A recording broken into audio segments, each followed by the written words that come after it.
Méditation du 8 octobre. Obsolescence requise. Tu te lèveras devant les cheveux blancs et tu honoreras la personne du vieillard. Tu craindras ton Dieu, je suis l'Éternel. Lévitique 19, verset 32. Nous vivons une époque de caducité programmée. Les spécialistes de la vente appellent cela l'adolescence programmée et cela signifie qu'ils fabriquent certains produits de telle sorte qu'à un certain moment, ils ne puissent plus être utilisés car ils cessent de fonctionner ou que les pièces de rechange ne soient plus fabriquées pour les faire fonctionner. Cette stratégie nous oblige à constamment mettre au goût du jour une grande partie de nos appareils domestiques, notre façon d'être à la mode ou même d'avoir des informations. Personne ne veut paraître démodé et nous nous soumettons à des variations constantes. Cette façon d'appréhender la vie nous amène à changer périodiquement de voiture, à redécorer la maison, à renouveler notre garde-robe, à suivre des cours qui nous recyclent professionnellement, à découvrir le dernier livre du classement. Ce qui précède devient obsolète, dépassé, sans intérêt. Une telle vision du monde affecte également les gens. Il est curieux pour nous de voir quelqu'un ne pas savoir utiliser un téléphone portable ou une tablette, ne pas utiliser d'ordinateur ou certains mots à la mode en anglais. Nous ne disons rien, mais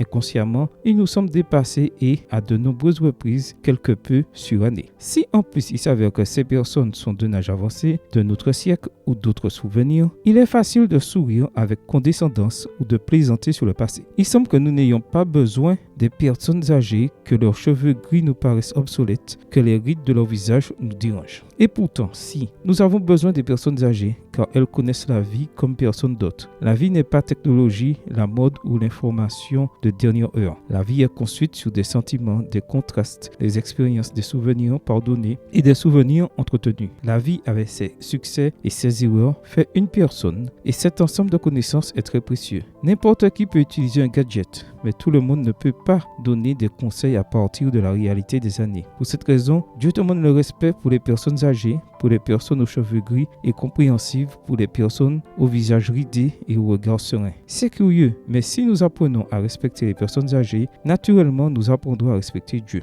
Pourquoi? C'est facile à comprendre. Ne rejeter personne, c'est comprendre ce que nous sommes et ce que nous faisons dans ce monde. Notre mission est d'aimer indépendamment de la condition ou de l'âge. Notre nature est celle des créatures de Dieu. Tous sont des créatures, tous sont nécessaires et tous sont de Dieu. Amen. Bonne journée à toi et que le Seigneur te bénisse.